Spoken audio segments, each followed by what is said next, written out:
My privilege to introduce our keynote speaker on the red carpet, Joe Gagliese, CEO of Viral Nation and our inaugural entrepreneur in residence at the University of Toronto Scarborough.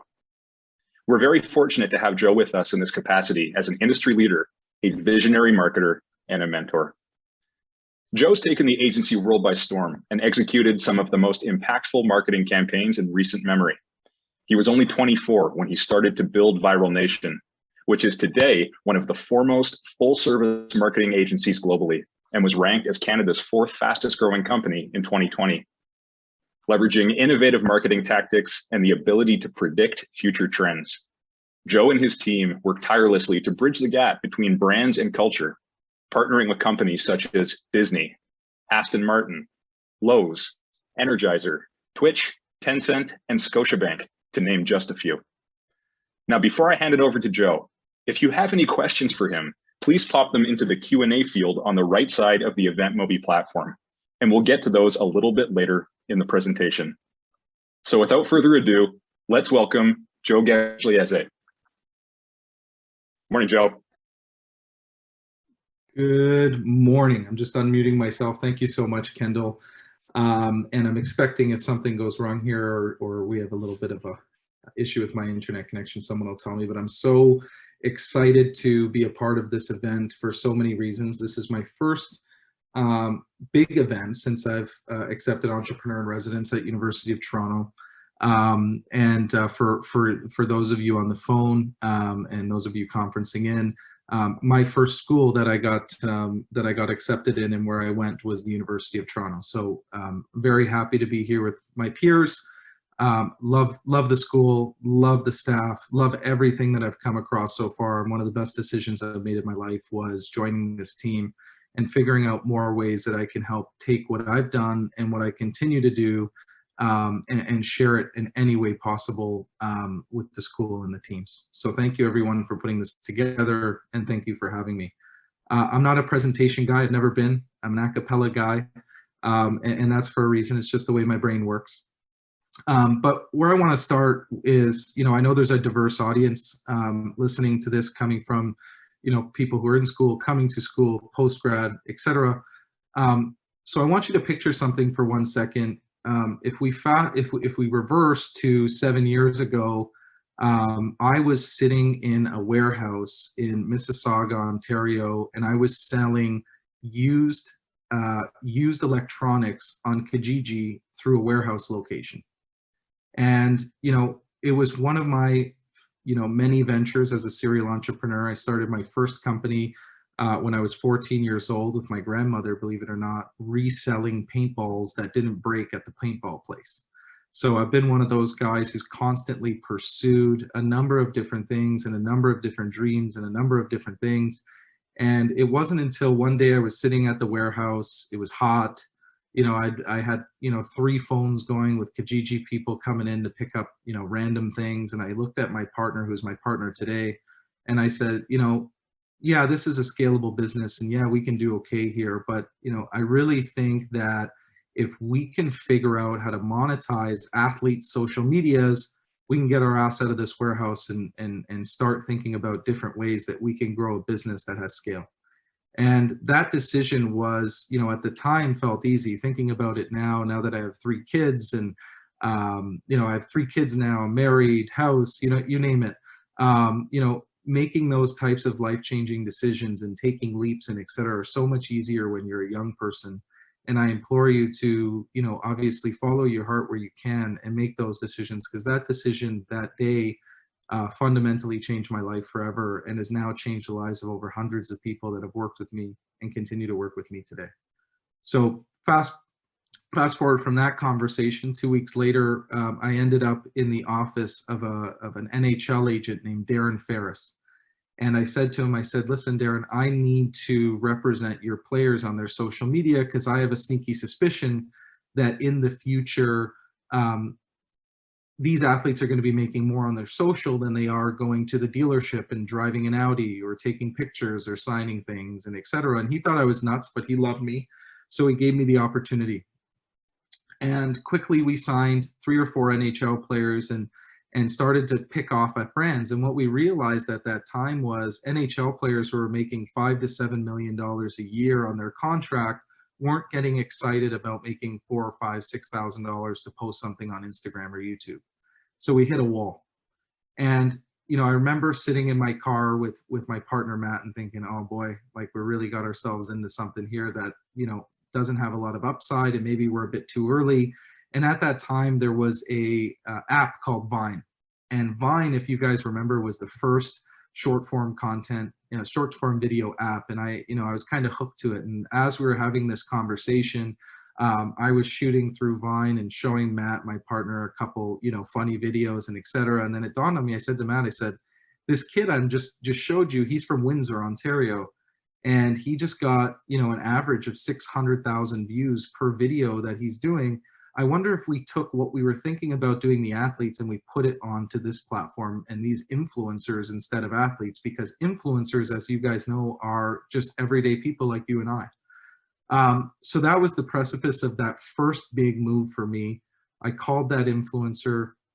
People who know me, and when you research me, will know I'm a pretty scrappy guy. So was able to 3 days later get him to a dinner in Waterloo, of all places, and went down there. And I signed him on an NHL hockey agreement that I modified to be an influencer agreement to represent him exclusively.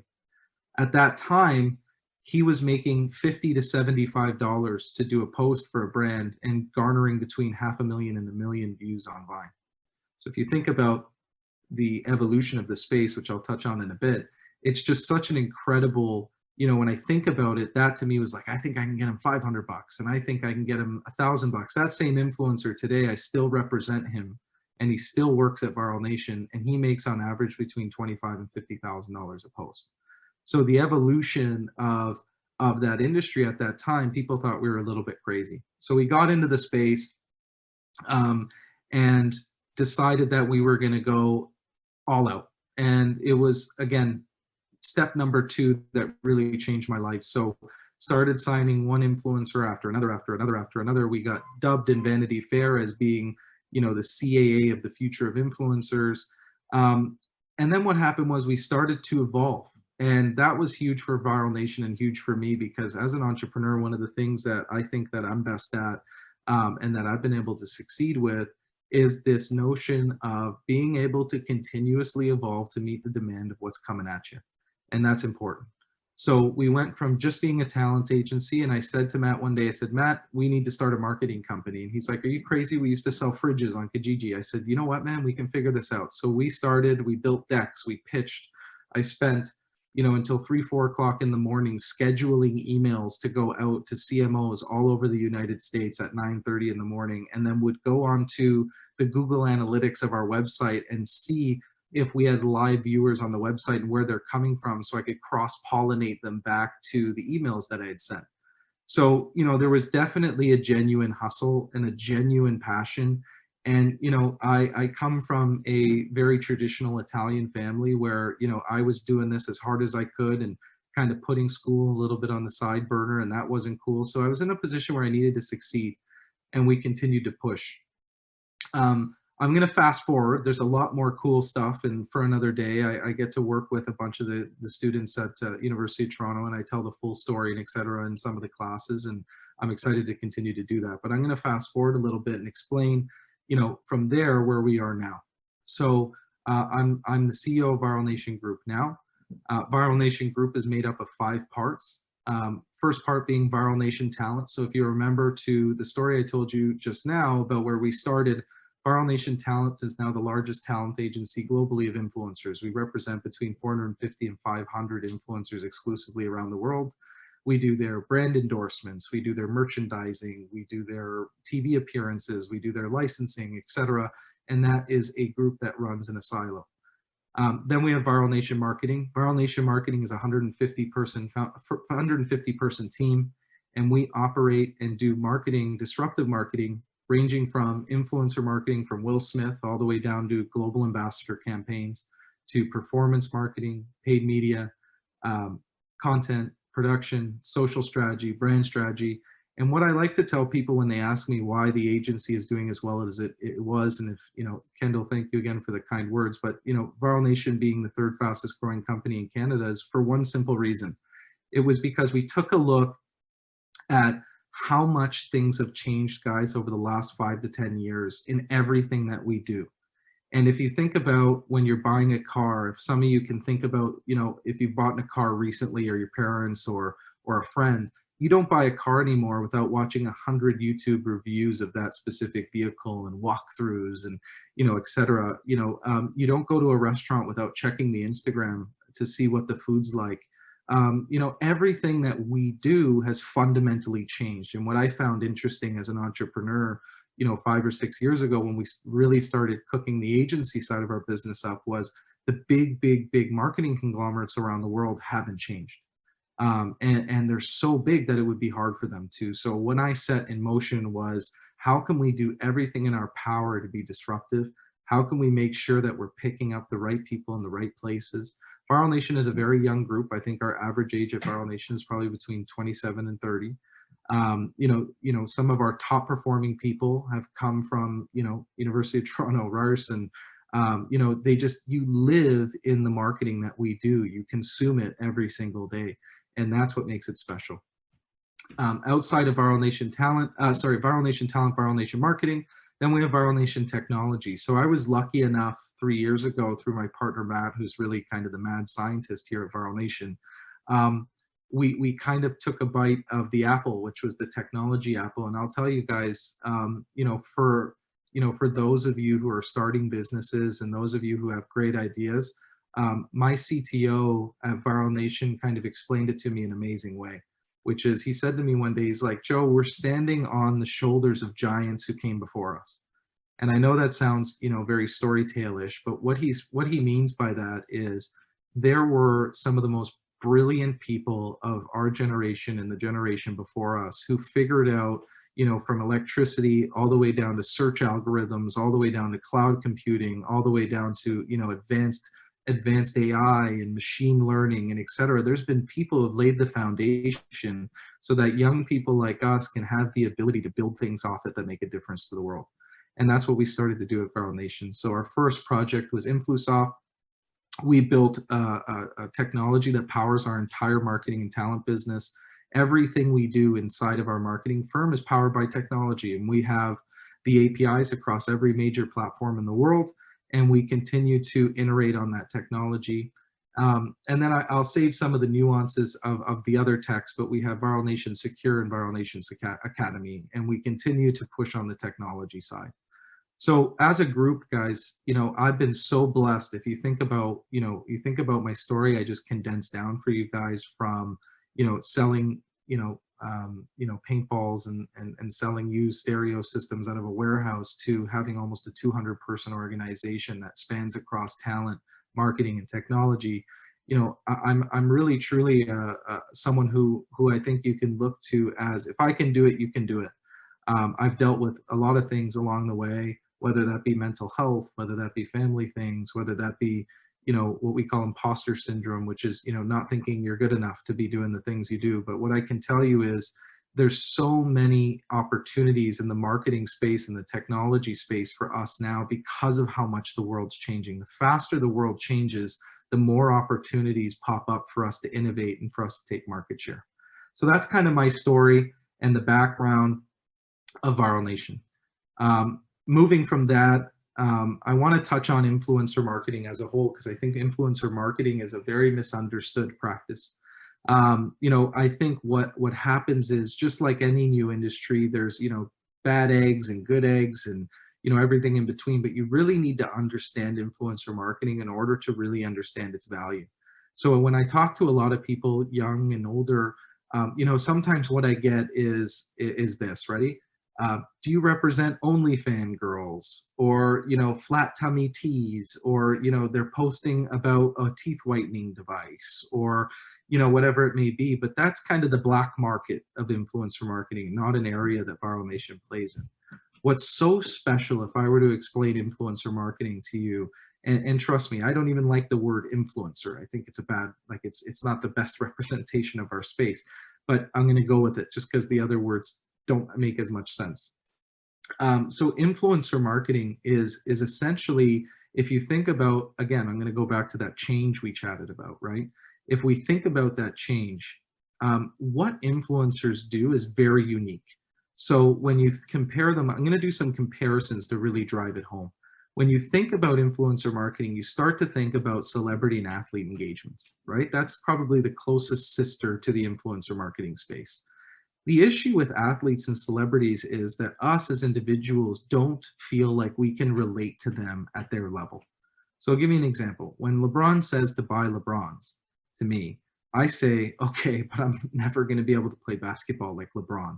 I don't have the money that LeBron has. I don't have the ability to do what LeBron does. I'm not as good looking as LeBron. It's a very different thing. People and consumers and the general population like me put athletes and celebrities on a pedestal. That's why they're there. So what happens is when brands market with athletes versus celebrities, with athletes and celebrities versus influencers, what influencers bring to the table is relatability. And relatability in marketing, with the changes that have happened in the world, sell. And that's the biggest attribution point of why influencer marketing works, is because when you're following an influencer, you're not following them to aspire to be them in a sense. You're following them because you can relate to them. They're funny. They do things you want to do and that you can do. They're just like you. They're not super powerful and super wealthy.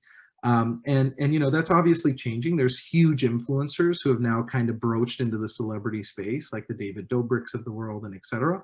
But the average influencer is very, very relatable to us, and relatability sells.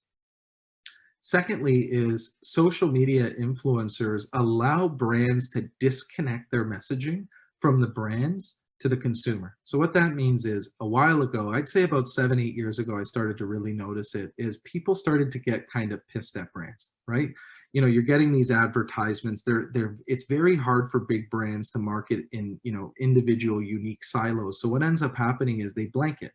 And what happens is when you see, McDonald's ads and et cetera, et cetera, et cetera, it's very hard for them to land an emotional connection with you anymore, especially with millennials, because millennials and Gen Zs have kind of said, no to that type of content.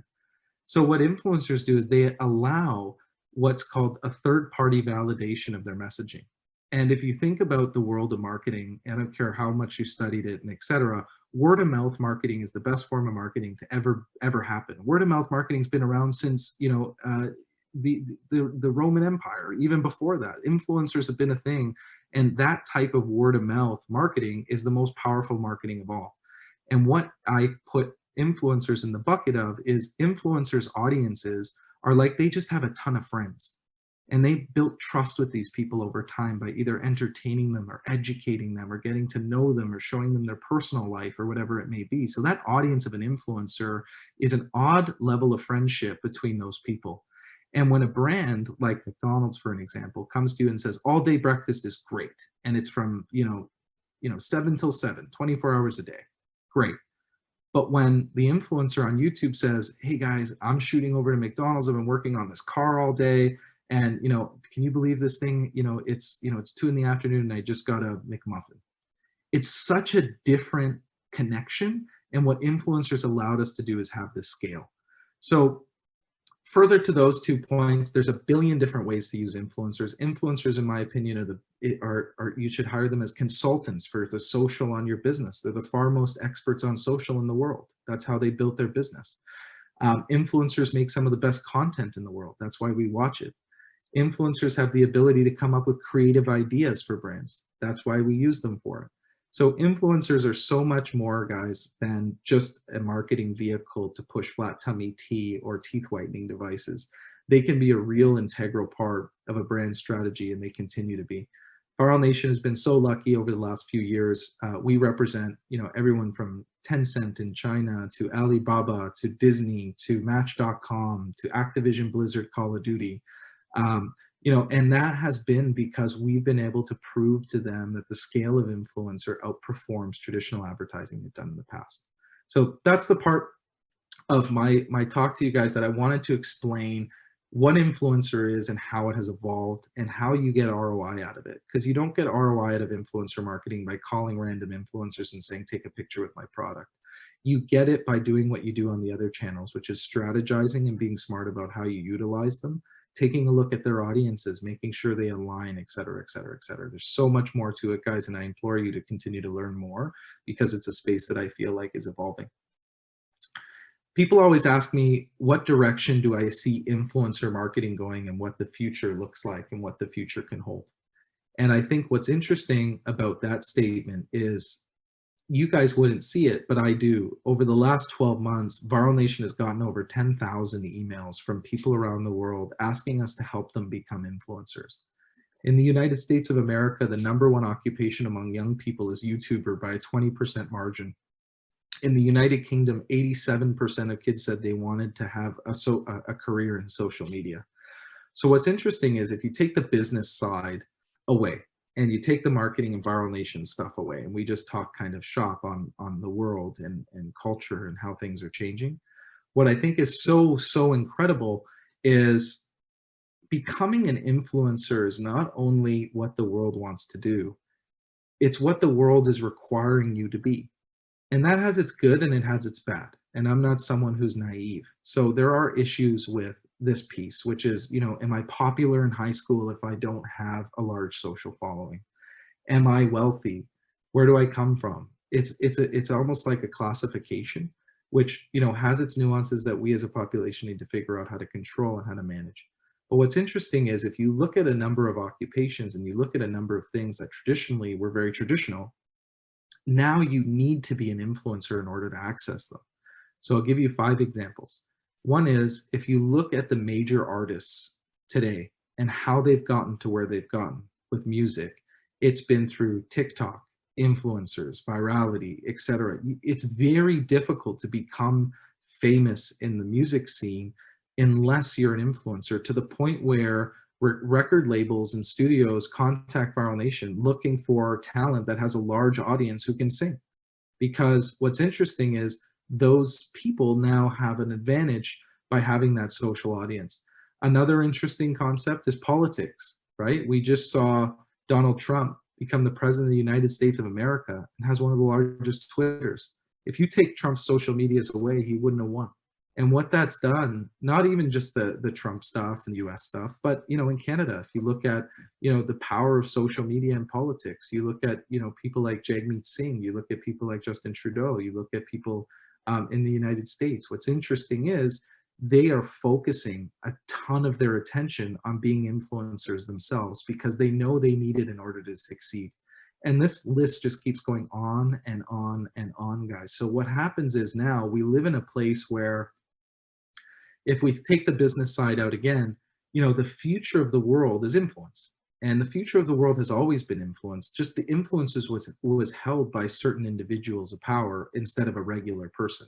So now what we're seeing is a decentralization of those audiences into regular everyday people, which is why when we think about some of the issues we're facing from a social justice perspective, when we're thinking about some of the things going on in the world, such as in Israel and Palestine, and you think of these things, the reason we're so in tune with it and the reason that we're so informed about it is because influencers and people on social media around the world are now in control of what that messaging looks like.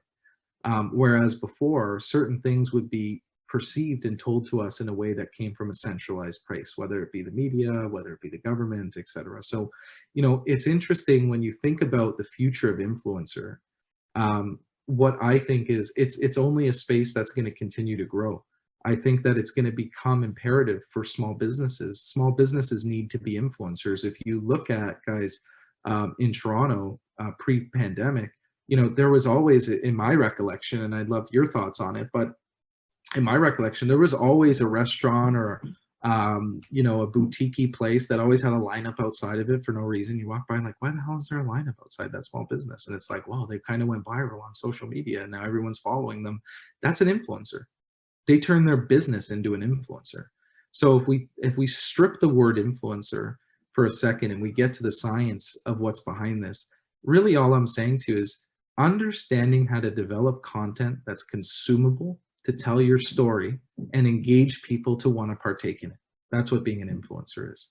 You take the influencer crap right out of there, and all you're doing is you're using your creativity to to to express your offering in order to get people to want to conform and be part of your community.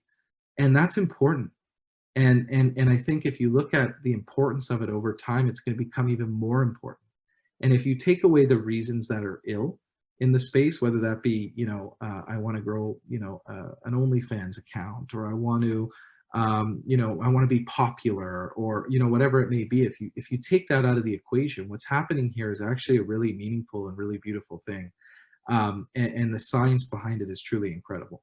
So what I would, my advice on this part of my discussion with you guys would be, understanding the world of influencer is extraordinarily important. And understanding how to do it and how they do it and what to look for and what not to look for is very important. So I think as a forward state of mind, I think if you look at influencer in the way that I described it to you today, as opposed to looking at it as a bystander, and you start to understand why it's happening and how it's happening, doesn't mean you need to be it doesn't mean you need to be involved in it or become an influencer per se, but understanding it is important. Because where the population kind of gets screwed from time to time is when we don't understand, and we've seen that through history. So that's the forward-looking direction on influencer marketing and my thoughts on it. I know you guys are going to have a ton of questions regarding that specific subject, but I'm excited about it, and I'm just scratching the surface. I've tried to condense as much stuff as I can into this conversation about this stuff, and I implore you, I'm doing an interesting event to do these types of things all the time. So would love to continue that conversation with all of you. Next is, how brands are touching on major issues in society on social media. What I think is interesting is I'm a pretty blunt guy, and people who know me know I'm a very blunt guy. I think we're unfortunately, the dog's following its own tail when it comes to a lot of this stuff going on in the world, in the sense that I think that people are motivated to do things because they feel like they need to, as opposed to understanding why they're doing it. So what I've found is working with these brands all around the world, some of the biggest brands in the world, their CMOs, all the way to their CEOs, quite frankly, and a lot of the activations that we do is, I think, leaning on education. And I trust me, I'm not one for, I wasn't the best scholar. I'm not a super education guy. But what I can tell you is that the best way to solve problems, whether it be for brands, whether it be for influencers, or whether it be for us, is through understanding the problem in depth so you can take a position that's meaningful. And I think one of the things that social media and brands and the media and different things have done has made it so reactive that I feel like we're not willing to invest the time necessary to look at all of these issues independently, figure out solves for them and different ways to approach them, formalize our opinion, and then go for it. We're skipping all that and going to the opinion on social media part. So the reason for me wanting to bring this up as part of this conversation is, be careful what you see in terms of brand messaging. Be careful what you see in terms of influencer messaging, media messaging, etc. Formulate your own opinions, because what I've learned being with all these brands, especially in marketing, is you do not ever want to lean on an informed decision with power. And what that means is, before you engage, or before you take a position, or before you tell the world something, you need to be aligned with it. And what we've seen, unfortunately, at Viral Nation and across a number of our peers is this need to quick jolt and take a position. And I think it's important that the more education and the more tactfulness we have in our thinking, the better we can solve the issue, or else all we're doing is just throwing gas on an issue and not doing anything about it. So that's part of what, what I wanted to touch on. And the last part, as it relates to the influencer piece, is what brands are expecting influencers to do during social issues. I'm going to remove the brands from this one. I've dealt with a number of challenges over the last 12 months regarding different social issues and how it relates to influencers around the world. And quite frankly, influencers are, in my opinion, combined together the most powerful force in the world in terms of messaging, far superior to CNN and Fox and different TV outlets and different media companies, etc. Influencers have a voice. I just finished explaining to you about 10 minutes ago how important that connection is between the influencer and their audience. And imagine that with, we represent 20 influencers who have combined probably half a billion followers. So these people are very powerful. They just don't know it yet. So what I think is happening in the influencer space is there's an evolution. I think that people are putting too much pressure on people who aren't trained or educated on how to handle these situations. And we need to understand that as a group. So, I'll give you a perfect example. Influencers in a year period can go from 0 to 10 million followers between TikTok and Instagram. So that success is very immediate. And prior to that, one of our influencers was a parking garage attendant. And then next thing you know, boom, 10 million followers on social. So, people automatically assume that the audience of an individual on social media depicts their ability or knowledge on how to use it. That's not the case. So something that Viral Nation's working really hard in the background to do is start to understand, how do you educate these people to utilize their audience? And how do you teach them the benefits and the powers of having that audience? And thirdly, how do you safeguard them against that? The gist of it is, influencers are just like me and you. And imagine tomorrow you have to speak to 10 million people. The difference between an influencer and a celebrity and athlete is generally celebrities have to go through the ringer to get to where they get to. And athletes, the same thing, right? So that through that process, they have the right people, the right mentors, the right education, they're in groups, etc. Influencers don't have that. But what I can tell you is that I believe that influencers are a major part of social justice, and are a major part of what's fueling a lot of the change in the world today. And I believe that they'll continue to be an asset. I've been lucky enough to be able to work with the United States government and Homeland Security and et cetera through Viral Nation. And, we're working on different ways to utilize influencers to help the population in a bipartisan way, and continue to utilize that influence. So, in closing of what I kind of want to end off with here is, my goal today was to really touch on three fundamental things. One of those being that me as an entrepreneur, starting from where I started to and where I am today, is so extraordinarily possible. And those of you at U of T, you have the resources, and we live in such a diverse and incredible kind of community and city here in Toronto, and there's so many resources, and there's so many smart people and people to mentor and et cetera, that I wish I knew what I knew now at the stage that a lot of the students on this call are at. And I believe truly that, if I can do it, you can do it. And I know that sounds cliche, but from a guy who kind of went through the ringer to get here, and learned a lot along the way, I'm so lucky and I'm so blessed for all the people around me who've helped me get to this stage. And my vision is just to continue to keep growing and et cetera. So part one was understanding that entrepreneurial possibilities with the shift in today's media and today's consumption in the world of social media are more possible than ever. And you guys just need to spend some time looking at it, and the amount of opportunity that it can compel inside of you is truly extraordinary. Second is that I wanted to, kind of wrap up is, influencer marketing is a lot more than what you might perceive it to be on the surface. And it's a power that I don't think you should ignore. And it's not for the fact that Viral Nation needs to grow, or we want business, or people to work for Viral Nation. Remove Viral Nation from the equation. You need to understand how influence works in order to navigate the future of any occupation that you're in, any business venture you want to go into. You name it, you need to understand how these powers work, because these powers are very new, and they're here to stay. And we don't realize them because they seem gimmicky. I talk to people and they're like, I wish, I shouldn't have been a banker for all these years. I should have been a YouTuber. And I agree. I wish I did the same thing, but it's more than that. And you need to spend the time to educate yourself on the possibilities within that area, because you'll be puzzled to see how much you can get out of it, not only from a business perspective, but from an entrepreneurial perspective and from a life perspective. And I implore you to do so. And then the last part is setting expectations of the people around you and influencers around you for the future, right? These people are just like you and I, so they need the credit and they need the leniency to learn how to deal with what they have. And as a group, we need to continue to work together to push and develop different ways to fix a lot of what's, the troubling things that are going on in the world.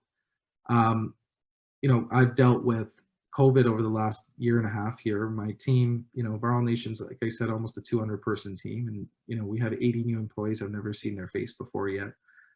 We've had struggles with mental health within our organization.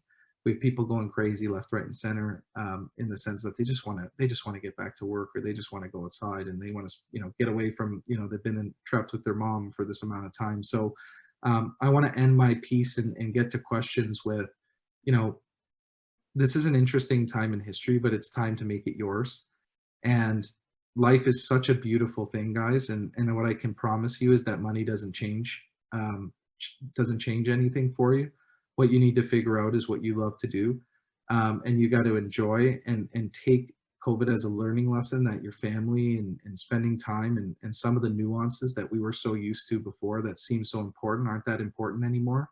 And I think that if we can take a positive from this entire thing and we can look at this influencer story, you can look at my story, and et cetera, I think quite honestly, anything is possible. And I think that, whether you're entrepreneurial or not, there's tons of opportunity for you coming out of this thing, and keep your heads up, and let's keep going as a team. But thank you all for listening to me ramble on, and it was really fun to do so.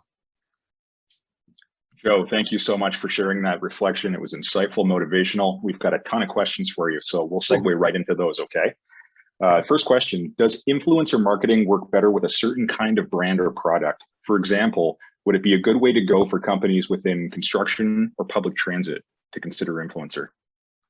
Yeah, so what's interesting about influencers is ambidextrous. So you can use it for different things. So I'll give you an example. For public transit, if we were pushing a narrative along the lines of we're launching new buses or whatever, that's more consumer oriented, sure. But from a, you can also look at influencer to come in and create the content that appeals to Gen Zs and millennials who are your riders, right? So there's tons of different ways to use them in those capacities. And what's interesting is Viral Nation in January launched a B2B division. So we've now started doing LinkedIn influencer campaigns and B2B ones. We're doing some in agriculture. We're doing some in oil and gas, in the stock market. So there are different ways to utilize it, but it's definitely stronger on the consumer facing side of things.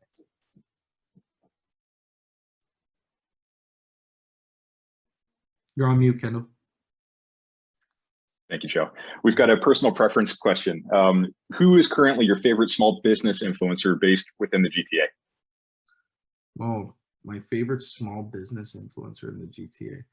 There's a guy named Michael Landsberg who was on TV for a very long time, and he has his radio station, etc. His daughter just launched a cookie company, and she did a seeding strategy, influencer seeding strategy, and all these different things. I can try to look up on my phone what it's called, but she just went at it, and she was sick of COVID, and she decided that she was going to do it, and she's been extremely successful. The other one is, I was lucky enough, Kendall, to meet, I believe she's 7-year-old girl, and she created this thing that holds your mask, like a necklace that holds your mask on it. In the earlier part of COVID, and I went to a friend's house, and she was there, and she's like, Joe, I really want you to have one of these. And I'm like, oh, this is so cool, like you should sell these. And she goes, oh, I already got like a 5,000 piece order from Michael's and a couple other retailers. And I'm like, what? So yeah, no, those are my two kind of fun stories of recent.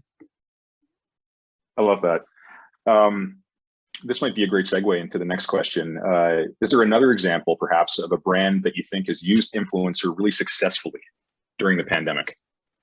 Yeah, like you guys might not realize it, but I want to figure this out, how to say this without going deep into it. You have the likes of Nike and P&G and Crayola and these heritage big brands, Zara, H&M, etc. And what's happening is they're getting chased down. I'll give you an example. Bang Energy, which is an energy drink that fully used influencer to launch their pedestal, is now getting close to the same numbers as Monster Energy. Fashion Nova is a brand that came out of nowhere and, you know, has exploded to be one of the biggest retailers in the United States of America using only influencer marketing. So there's been a number of only influencer marketing plays. But outside of that, there's been so many. I mean, Dollar Shave Club continues to be one of the forefront leaders in the space. We just took on, Viral Nation just took on Amazon Prime Video. So they're getting really into the influencer work and et cetera. So yeah, there's a lot of really cool success stories of how companies have taken traditional media and ported it completely over and really went for it that have been really successful. We've got a lot of students here today, Joe, and many are wondering, what are the top characteristics that you look for when you're hiring young marketing talent? Or what would you say are the marketing skills and training most in demand with innovative employers like Viral Nation? Okay, so this is my favorite question. This is so cool because I believe it full-heartedly. There's never been a better time to become a marketing director or a VP faster than right now in the marketing field. And I'll tell you why. If you remember earlier into the beginning of my conversation, I said that everything we do as Gen Zs, Millennials, and Gen Xers has completely changed. Everything. How we watch it, why we watch it, what we do, what we buy, everything has changed. So what that's done is it's displaced a number of the marketing executives around the world who have been at it for 20, 30 years. Now they're in a position where, quite frankly, you know more than they do about that subject. So what it did was it kind of put, a time clock on them to either be able to invest time to figure it out and kind of relearn it, or it gives young people the opportunity who live in it to come in and make some noise. So I think the best thing is to just understand yourself as a consumer and you will fly. What we look for is people who understand like just what's relevant today.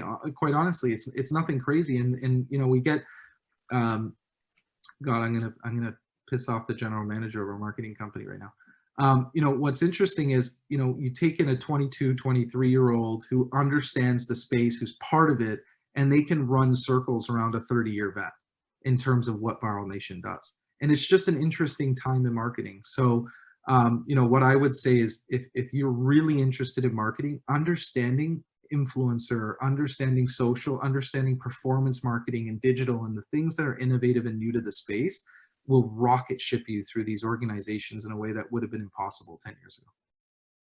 Excellent. I enjoy what you said about sort of consumer behavior. And from my own experience, I've become fixated on lawn care. And I've watched probably 1 million YouTube videos on lawn care. And so thinking about the people who create this content, as you said, it's all content driven. Are there any common personality traits that you'd say are present with successful influencers? Can anyone succeed at becoming an influencer?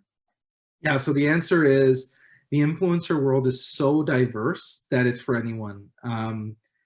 So yeah, of course, if you have just like entertainment, right? If you're super outgoing or good looking or whatever, like those are obviously traits that can help you if that's the type of content you want to do. But what I can tell you about social media, and this is the social justice piece, Kendall, is, the work that we've done as young people over the last 10 years to change a lot of the thinking that goes into this stuff has really helped for me to be able to answer this question and say yes, right? So you have guys on YouTube, like I'll give you an example. There's a guy here at my house right now upstairs. I'm in quarantine because I just got back from New York. And he's working on fixing, my daughter put a little hole in the wall. And I was chatting with him and he goes, Joe, I started, and this guy's like in his late 60s, maybe 70. And, he's smoker, the whole shebang. And he's like, Joe, I started making battery pack videos on YouTube and I'm getting a ton of views. And what he's doing is he's creating these mini Tesla cells to run different things in his garage, right? So what's interesting is your brain and your knowledge and what you bring to the table is what people are looking for. And that's the stuff that grows the most. And it can be gaming, it can be et cetera. And then here's the other cool last part of the influencer world. I know a lot of people, my brother's one of them, who just would rather, jump off a bridge than be in front of 20 people and talk. Like he's just not that type of guy. So what's interesting is the influencer world has allowed you to be a content aggregator, which means, I know the guys at 6 Buzz TV, I know the guys at Wave Room, I know the guys at Narcity. there's an ability to build audience around stuff you love. You don't necessarily need to be in it. So the influencer world is very inclusive. You just need to find your spot in it and what you love to do and make sense. I love that. Let's talk about ROI a little bit more.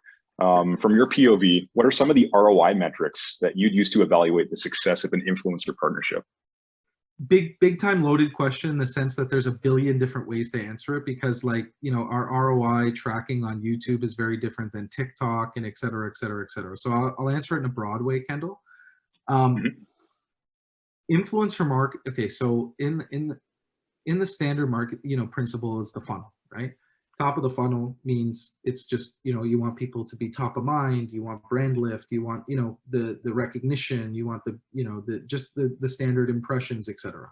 Then at the very bottom is where you're contracting to the sale. So what's interesting is the way Viral Nation looks at it is a brand will come in, for example, who's a good brand? We run FanDuel, which is like DraftKings competitor. And you know, FanDuel wants us to operate right at the bottom of the funnel, and that's it. So what we do there is we drive Instagram stories, YouTube videos, things that have direct linking capabilities, and then our tech can track it all the way to a sale. We work with a couple other vendors out of Miami who can track in-store sales of beverages for like Monster and et cetera. So we can do bottom, but where I think influencer works the best is kind of somewhere in the middle. Because here's the other problem with social, and it pains me that marketers at high levels haven't figured this out yet. That shift in consumer behavior isn't just on social media. When I see an ad on Instagram, I don't click it. And I don't click it because I don't want to check out through Instagram's browser. I don't want to do that. You ever tried to do that? It's awful. So what I do is, just like every other millennial, I pop open, like I swipe up my tab on my phone, and oh, you can't see it, and I go to Google and I type in the thing I just saw and I go buy it, or I do it on my computer, right? So fundamentally there's a big break in the ROI cycle from social media to purchase, and it's something I've been working on for 6-7 years to fully master. I've gotten almost all the way there, but there's still that nuance of I can't make someone follow that string unless that string is so easy for them to follow. So social media has some challenges when it comes to measuring ROI, but when we've built attribution models and we've run it, influencer marketing has the strongest ROI, in my opinion, of every form of marketing outside of performance digital. Very good. I think that cross-device tracking question, that's a big one. And maybe some of our students have an innovative perspective on that. I'd love to hear from some of them. Let's talk a little bit more about relatability. This came up as the biggest attribution point of why influencer marketing works. You talked about relatability in the sense of having a ton of friends. Right. How else do you measure relatability? Is it data-driven? Is it based on instinct? How do you do it? Yeah, we do it through data. So what's interesting is, I'll put it in it's just a simple way. There's influencers people look at, and there's influencers people engage with. They're very different. And that's where people kind of get killed in influencer marketing, is when they go to the looked at side. So there's a number of influencers out there that you don't, as a consumer of their content, respect, right? Not respect in the sense that you think they're a bad person, but when they say, go buy that bottle, you're like, yeah, okay, go fly a kite, right? Like your opinion to me doesn't matter, but I really love what you're doing, right? Like, you know, and that could be influencers who make really funny prank videos. Like a guy who makes a prank video doesn't determine what type of headphones I buy. Get what I'm saying?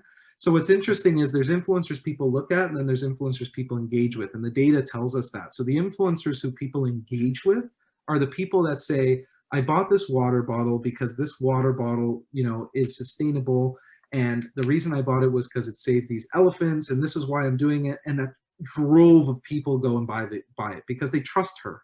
The same influencer could say the same script on the same platform at the same time and get 0 sales. So what's interesting is the relatability is the power of influencer marketing, and there's under 20% of them who hold it, which is a really big secret of the influencer space, and how we've been able to be as successful as we are is understanding who those tastemakers are, as opposed to the people are just looking at.